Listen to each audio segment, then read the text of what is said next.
Hello friends, स्वागत है आपका मेरे YouTube चैनल में। ठीक है, आज पार्ट 4 में कराने जा रही हूँ। चौथा पार्ट है जो कि मैं एमपी पुलिस कांस्टेबल के प्रीवियस ईयर के क्वेश्चन सॉल्व करा रही हूँ, स्पेशली मैथ्स के ही।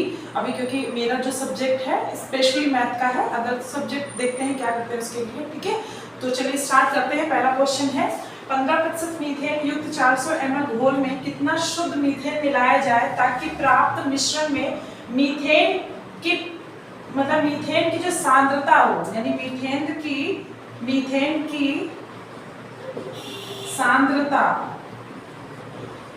कितनी हो, 32% हो जाए, कितना मिलाया जाए। तो एक चीज बताइए आप हमको, जैसे टोटल जो घोल है हमारा वो है कि मिश्रण है कितने का है, टोटल घोल कितना है 400 ml का है, कितना है 400 ml का। तो 15% यानी क्या है, मीथेन है। 15% मीथेन यानी 400 का 15% कितना होता है, 60।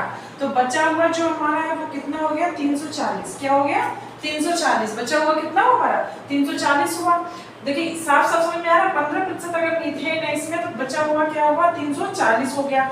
अब एक चीज बताइए, क्या बोला गया है कि मीथेन की संख्या सांद्रता कितनी हो जाए, 32%। इसमें कितना शुद्ध मीथेन मिलाया जाए। तो मीथेन अगर शुद्ध मिला दिया जाएगा तो इसमें तो कोई डिफरेंसेस आएगा नहीं ना, ये तो ऐसे ही रहेगा। अगर इसको हम 32% बनाना चाहेंगे तो ये कितना प्रतिशत बनेगा, एक चीज बताइएगा, 68%। कितना बचेगा, बनेगा 68 यानी 68%। तो हम ये लिख सकते हैं 68% बराबर किसके, 340 के। कितने के, तो 100% बराबर किसके हो जाएगा, 100% बराबर होगा 340 अपॉन 68 मल्टीप्लाई 100। इसको इससे काटेंगे 5 टाइम जाएगा, तो यानी टोटल कितने का बन के तैयार हो जाएगा, 500 का। ये हमारा न्यू बन के तैयार होगा। ओल्ड क्या था, 400। यानी 5 में से अगर 400 कर देंगे तो ये तो कोई बच्चा भी बता लेगा कि पहले हमारा 400 ml था, अब कितना हो गया 500। तो यानी कितने की बढ़ोतरी हुई, 100 की। यानी आंसर कितना हुआ, 100। ठीक है,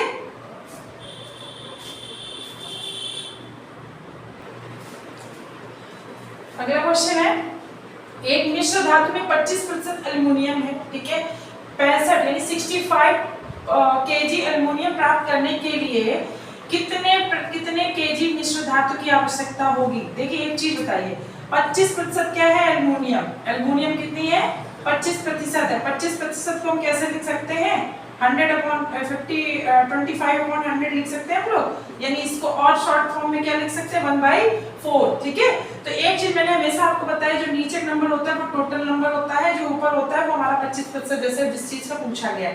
तो ये हमारा हो गया एल्युमिनियम, ये टोटल क्या हो गया, मिक्सचर। क्या हो गया, ये हो गया मिक्सचर।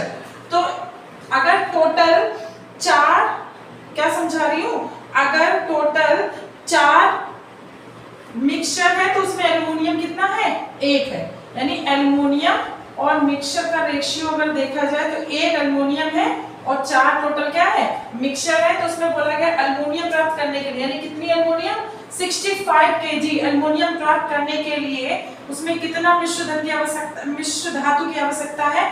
तो ये बताइए हमारी यहाँ पे कितनी है, 1 है। अगर हम इसको 65 से मल्टीप्लाई कराएंगे तो 65 ही प्राप्त होगी ना, है कि नहीं। जोड़ेंगे नहीं, मल्टीप्लाई कराएंगे। क्यों, क्योंकि इसमें जो हमारा रेशियो होता है उसमें ऐड नहीं होता है। तो 65 का मल्टीप्लाई कराने पे हमारा 65 प्राप्त होगा, क्योंकि उसको बोला उसने कि 65 बनाना है, तो बन गया यहाँ 65।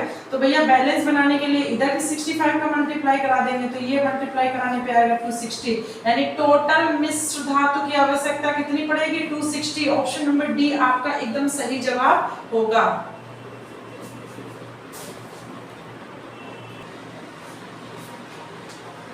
अगला क्वेश्चन है, एक विक्रेता आलू को क्रय मूल्य पर बेचता है, मतलब जितने का खरीद के लाया वो उतने का ही उसने बेच दिया। ठीक है, लेकिन वह कुछ सड़े हुए आलू मिलाता है और इससे 70% का लाभ होता है। समझ रहे हो, मतलब उसने रेट नहीं बढ़ाए लेकिन उसमें क्वांटिटी बढ़ा दी।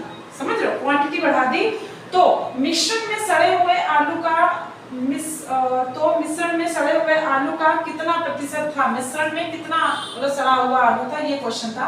तो मिश्रण में सड़े हुए आलू का कितना प्रतिशत था, कितने प्रतिशत था, ये मिश्रण 2 बार लिख दिया हमने, कितने प्रतिशत था।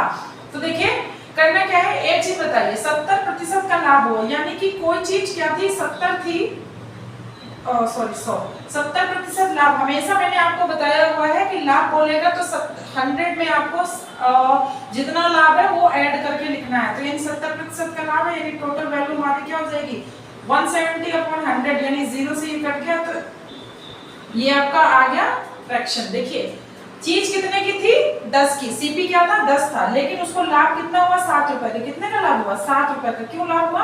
क्योंकि उसने रेट नहीं बढ़ाया, उसने क्या किया उसमें अच्छे आलू जो लेके आया था उसके साथ साथ सड़े हुए आलू उसमें मिला दिए।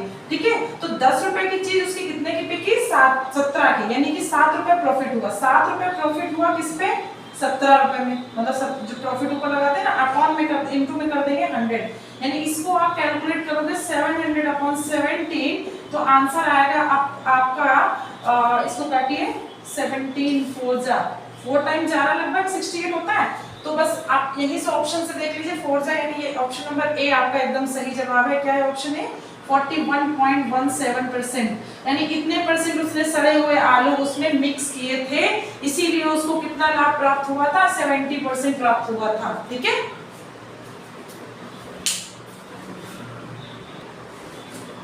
अगला क्वेश्चन सिंप्लीफिकेशन का है, या बोल सकते हो परसेंटेज का भी बोल सकते हो। देखिए इसमें करना क्या है आपका 55/100 सीधे क्योंकि प्रतिशत लगा हुआ है, मल्टीप्लाई में क्या हो जाएगा 940 940 प्लस 36/100 निकलेंगे, इनटू में क्या कर देंगे 880। ठीक है, काट लेंगे इससे ये कट जाएगा एक एक जीरो से। अब ये बताइए कैलकुलेशन आ गई, जल्दी कैसे करेंगे ट्रिक देखिए 55 का गुणा 94 में करना है। ठीक है, पहले इससे फिर इससे फिर इससे, यानी 5 4 जा कितना होता है 20 कैरी 2। अब 9 5 जो होता है 45 और 5 4 जो होता है 20 और 45 कितना होता है 65 में 2 ऐड कर दो कितने हो गए 67 हो गया, कैरी कितना हो गया 6, 9 5 का कितना होता है 46 यानी इन दोनों को ऐड करेंगे 51, यानी 500 170 इसके इज इक्वल टू कितना आ गया 5170 आ गया। सेम इसका करते हैं 36 का इसमें मल्टीप्लाई कराते हैं, 8 6 जा कितना होता है 48, कैरी आया 4। अब ये दोनों आपस में करा देंगे, पहले ऐसे ये तरीका होता है, ये मैं लाइन खींच रही हूँ इस बेसिस पे खींच रही हूँ। तो 8 3 जा होता है 24 ये लिख दिया, और 8 6 जा होता है 48, इसको ऐड कर देंगे 8 6 कितना होता है 8 4 होता है 12 4 16, 1 कैरी आ गया 4 2 6 1 7, 76 का 6 आ जाएगा 7 कैरी हो जाएगा। 8 3 जा कितना हुआ 24 में 7 ऐड कर दो आप, 24 में 7 ऐड करेंगे 31 होगा, कितना आएगा 31, यानी कि आपका ये जो आया इसको हटा दो। ठीक है, ये आया इसका कैलकुलेशन क्या आया, इसके बट्टे में 10 था वो लिख देते हैं प्लस 3168/10। अब इन दोनों को अगर आप ऐड करोगे, इन दोनों को ऐड करने पे आएगा आपका 833.8 और पॉइंट नहीं आएगा, अपॉन में 10 ले लेंगे क्योंकि दोनों में एलसीएम सेम हो गया, तो भैया इसका आंसर आ जाएगा 833.8, क्योंकि 10 लगा है ऊपर बढ़ा देंगे आंसर आ जाएगा, यानी ऑप्शन नंबर सी आपका बिल्कुल सही जवाब है। ये जो मैंने जिस ट्रिक से आपको कैलकुलेशन बताई हुई है, इस ट्रिक का पूरा एक वीडियो बनाने जा रही हूँ इसी के जस्ट बाद में, ताकि आपको ये ट्रिक एकदम क्लियर हो जाए, आप कहीं भी इसका यूज कर सकते हो। अगला क्वेश्चन है, रोहित ने अपनी 5 पारियों में 60 रन की औसत बनाया, 60 रन का औसत बनाया उसने। पिछली 4 पारियों में रोहित द्वारा बनाए गए रन ये हैं। तो रोहित ने पहले मैच में देखिए 5 ही पारी उसने खेली, 4 रन तो उसने साफ आपको बता ही दिए कितने क्या है कैसे, तो इनको ऐड कर लीजिए सीधा से। अब इसमें कुछ तरीका ट्रिक लगाने की जरूरत नहीं है, पहले तो ये देख लीजिए 5 छक्का 30, यानी टोटल रन उसने कितने बनाए 300 बनाए।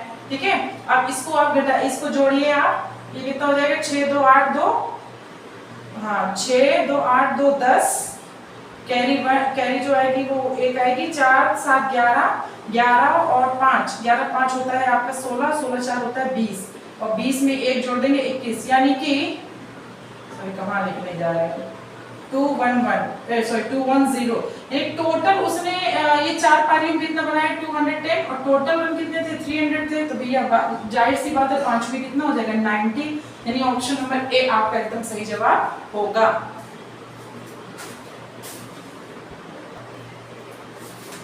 अगला क्वेश्चन है, 10 छात्रों का औसत अंक 40 है, 20 छात्रों का औसत अंक 25 है, तो सभी छात्रों का औसत अंक होता है। देखिए बहुत नहीं है, बहुत आसान सवाल है।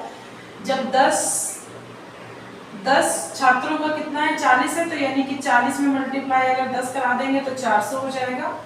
और 20 छात्रों का 25 है, यानी कि 20 मल्टीप्लाई करा देंगे, सॉरी 25 इधर लिख रहे हैं ना, 25 मल्टीप्लाई करा देंगे हम 20 तो कितना हो जाएगा 500। ठीक है, ये हो गया टोटल 900। 900 का भाग किससे दे देंगे टोटल से, टोटल कितना है 30 है, तो इससे से काट देंगे। ऑप्शन नंबर ए आपका एकदम सही जवाब होगा, यानी 30 आंसर आ रहा है, ऑप्शन नंबर ए एकदम सही जवाब होगा। अगला सवाल है आपका सिंप्लीफिकेशन का है। देखिए इसमें करना क्या है, ये माइनस ऐसा तो नहीं कर देंगे कि इनका पहले माइनस कर दें, मल्टीप्लाई कराइए। 4 5 होता है 20, 23 से होता है 60, कितना होता है 60, और 84 में 60 डिवाइड करेंगे, माइनस करेंगे तो आंसर आएगा आपका 24। ये थोड़ी 10 सेकंड का भी सवाल आएगा। ठीक है, सेम वही ट्रिक से मैं बता देती हूँ इस सवाल को। 2.6 है, इसको हम 26 ही लिख लेते हैं।